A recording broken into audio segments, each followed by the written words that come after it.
There's an old joke on the internet which says that every time you mention Deus Ex, someone else will reinstall it. Joke's on them, I never uninstalled it. I don't think I need to explain why Deus Ex is so well regarded. It's immersive, player choice driven design, it's absolutely bonkers plot that draws from nearly every conspiracy theory ever invented, it's dense, oppressive cyberpunk dystopia seasoned with a tinge of dark humor and playful cynicism. Man, I absolutely adore this game. I could spend an entire day listing the things that I love about Deus Ex, which is why I decided to do just that. I've been looking for excuses to revisit Deus Ex in a video for a while now, and after watching Tangamushi's 100 Things I Love About Silent Hill, go watch it right now, it's great. And while you're at it, go binge their entire video catalog. I thought, well, why not make my own? This video is quite different from what I usually do, long form reviews analyses, so take it as a little experiment. A way to celebrate this incredible game while having some lighthearted fun. I will try to list the things I love about this game by internal chronology, and I will skip the last 3 or 4 or so levels entirely to avoid late game spoilers just in case you've never played it. Also, let me know what I've missed in the comments, and while you're at it, feel free to share the things you love about Deus Ex. Before we jump in, I have a Twitter where I tweet tweets and a Patreon where you can support the channel with real life money. Let's get to it. First things first. The intro cutscene. It's so tongue-in-cheek and like out there. Bombastic is putting it lightly. I also love how it basically spoils the game's plot, but by doing that it lays the groundwork for a lot of aha moments when you finally connect the dots. I love JC's first encounter with his brother Paul and how it sets up their mentor-mentee dynamic. Like all things in Deus Ex, this aspect can be influenced by player choice as well. This introductory section of the game's first mission, Liberty Island, which I covered in its own separate video. It's a masterpiece in tutorialization. This tiny space, which probably amounts to about, I don't know, 3% of the level's total size, serves as a microcosm of everything you'll be doing in Deus Ex, all of its mechanics condensed in one small area. I love this robot just chilling on the Liberty Island pier. I love that the main objective is visible from all angles on the island. Speaking of angles, this corrupt UNATCO soldier who sells contraband right outside UNATCO offices is the first hint that UNATCO, your employer, is not really the force of good that the intro made it out to be. I love this exploit that lets you speedrun the mission. I love this missable conversation that sets up the tone and themes of the entire game. That's the difference right there. Just take a look at him. Bad? They cut off his arm, replaced half his face. Herman, right? He's a good soldier. Killed 3 of our men. They'd have replaced his whole body if it would have improved performance. If that's how you judge a man, by performance, then eventually it's not about people, but upgrades, versions, functionality. All I know is we could use a few mechs for ops like this. Soon as we buy into the cult of the machine, we're just like them. Rhetoric. Always more rhetoric.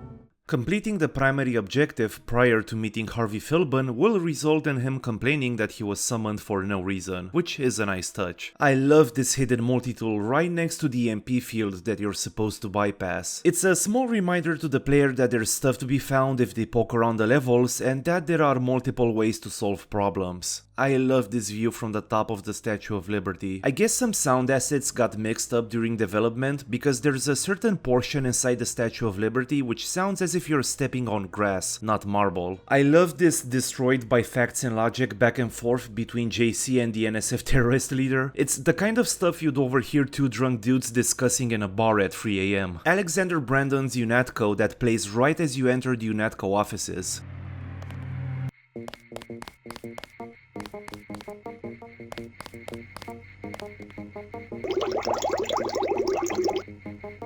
Come on in. The retinal scanner can read blood vessel patterns right through your sunglasses.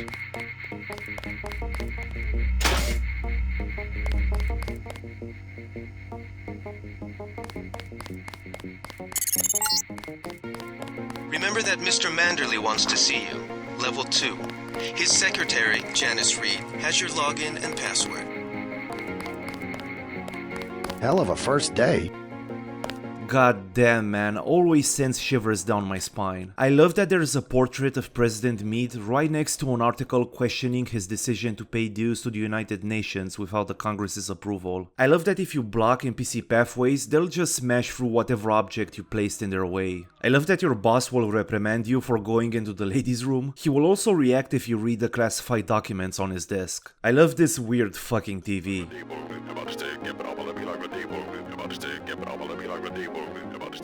I love this news article that details how the Great Death disrupted daily life in New York and how the authorities handled it. I love this UNATCO handbook which says that mechanically augmented agents should not be discriminated against in favor of the more advanced nano-augmented agents, and that the tensions between these groups should not be exploited. And how could I forget about this iconic conversation? Are you sure you pressed the right button? I do not make mistakes of that kind. Your hand might have slipped. No, I wanted orange. It gave me lemon lime. The machine would not make a mistake. It's the maintenance man. He knows I like orange. So you think the staff has some kind of plot?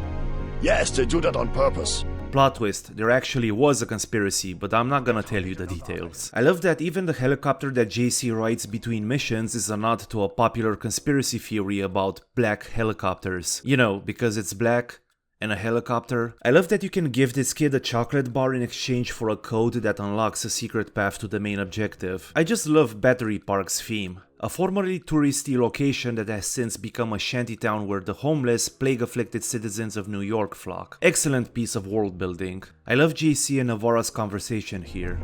My new partner, J.C. Denton. Don't tell me you're going to wear those sunglasses during a night operation. My vision is augmented. At least it is a vase that we know when it's not foul. Forgive my interruption. I just wanted to say that I look forward to working with you, Agent Navarra. Could you tell me how to find Jaime's office? I do not expect you to perform as well as Agent Herman, but the mission will require us to do more than frighten the NSF with our baggy coats that make us look bigger than we really are.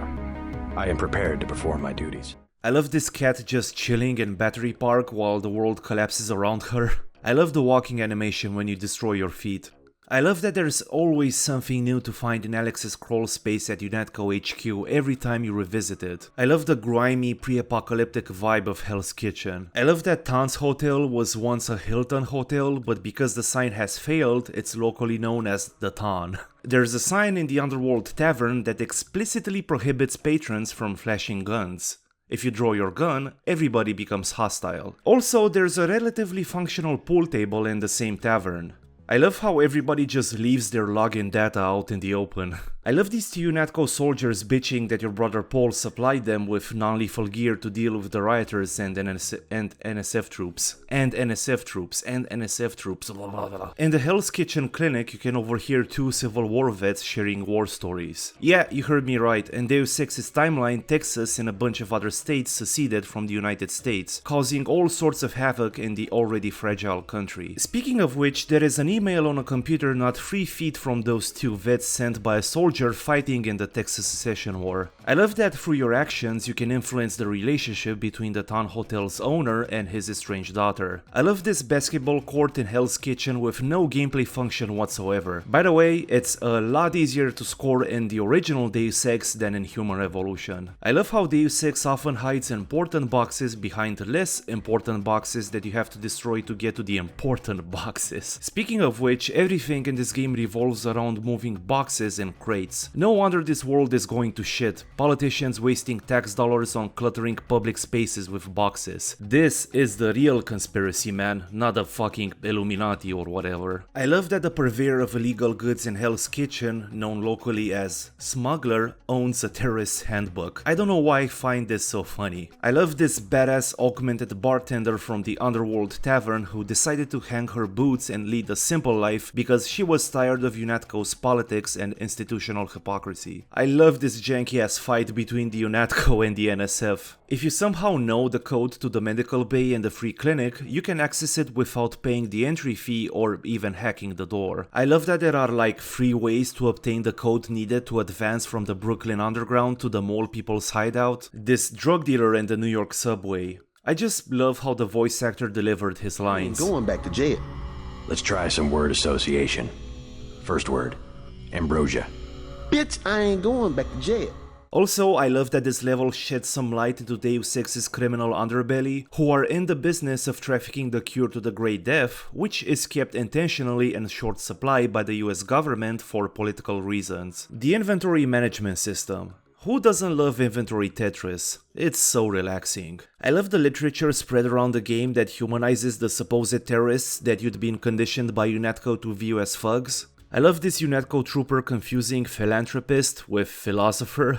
I love that you can copy-paste usernames and passwords from your journal to terminals. I love the amount of creative stunts you can pull in this game with explosives. I love that the secret MJ-12 facility is basically a playground for the player to fuck with the bad guys. I love the absolutely idiotic AI that lets me do shit like this. If you kite these greasels, basically chupacabras created in the laboratory by the Illuminati, into attacking you through the closed door, the guards will become hostile towards them and open the doors, which will cause all sorts of chaos. There's also the body of an LMAO just like lying on a bed in the open. Way to trivialize these creatures that have been the fixture of pop culture and conspiracy theories for the last, 8 years. I love this janky as fuck gang fight in Hong Kong. There's a vent hidden in the back of a freezer that leads to an underwater area, the flooded district of Hong Kong. It's an entirely optional area.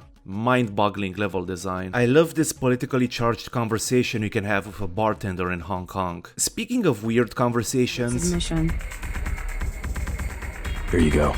Perfect. I order you to stand in the spotlight and growl at the women like a dog who needs a master. I love how the writers approach this issue of Hong Kong police and triads being two sides of the same coin. Police shake down citizens, triads shake down businesses, they're all thugs looking for ways to stick their fingers in as many pies as possible. I love this secret tucked into an abandoned market stall in Hong Kong. I love this dude just shrugging off the rats scurrying at his feet in the restaurant he had just grabbed a meal in. I love this view from VersaLife's HQ in Hong Kong. You'll notice pedestrians going about their business in the distance. It's not window dressing. Life goes on independent from the player, which adds to the immersion. I love that even though Deus Ex teases some really hard sci-fi concepts, like the lunar Chinese mining complex mentioned in this news article for example, it always keeps things grounded. I love the random assortment of products this grocery store displays on its shelves.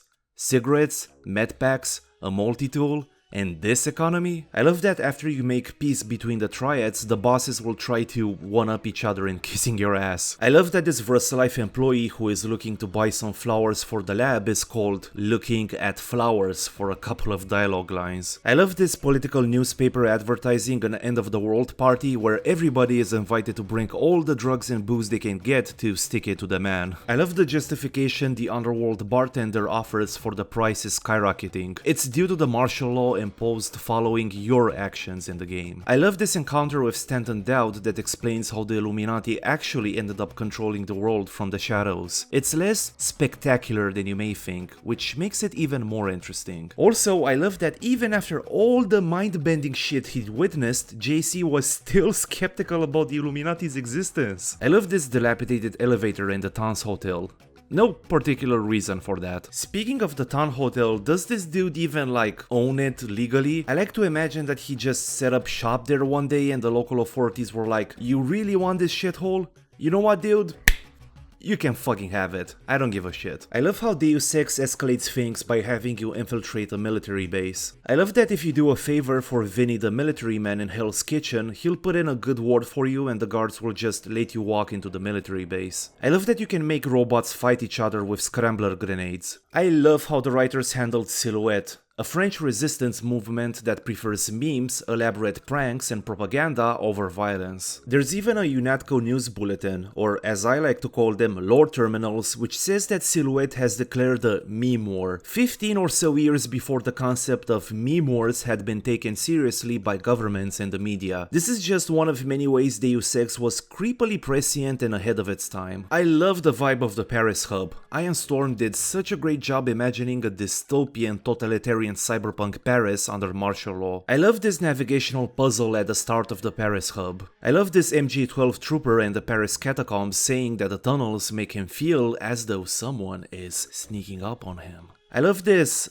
I don't even know what to call it, misleading, subverting quest. I won't spoil it, you'll have to find out for yourself. I love that JC can be a really snarky fucker when he wants to. I love this small moment where Tracer Tong advises against spending money in digital media stores because you can find everything on the black market at a significantly lower price. I love how the game documents the institutional decay and corruption that led to France falling into the claws of the MJ-12 and becoming basically a de facto dictatorship. I love this funny conversation between a Silhouette member and his partner.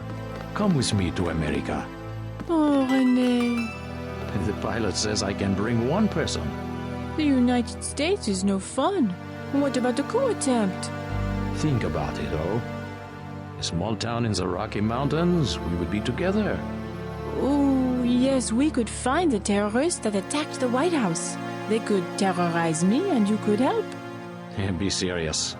The people are well organized in the mountain states, and they are justified in attacking the government. We will go to the northwest. You'd better promise me some gorillas at least.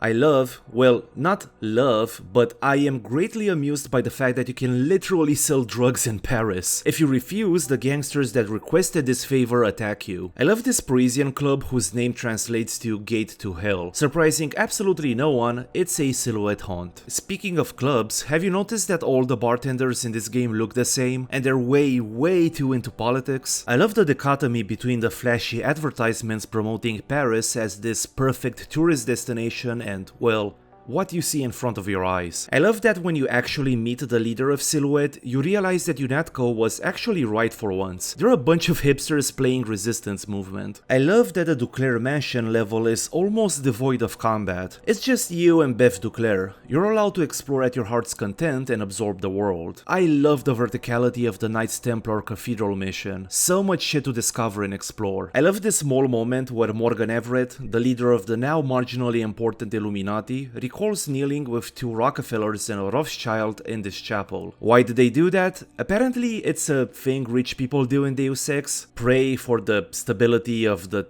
Templar banks. Which is really odd and interesting. Speaking of which, this level is a gold mine of lore about the Knights Templars. Tons of reading material, and the Templars play only a marginal role in the story. I love Morgan Everett's apartment and all the optional shit you can find. Like this poor bastard here. I love that if you anticipate that there's something fishy about the helicopter mechanic and act on it, you can prevent a major character's death. I love how overpowered the sniper rifle becomes when fully upgraded. And finally, I just love this game's ridiculously bad voice acting. Summer's path is closed to Guilos. Paul was no friend of the West.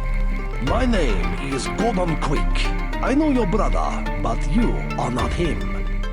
And that's it, 100 things I love about Deus Ex. This has been so much fun to write. I might make it a recurring series if there's enough interest for this type of content. Until then, thanks for watching. And as always, special thanks to my wonderful patrons whose generosity makes these videos possible. I'll see you next time.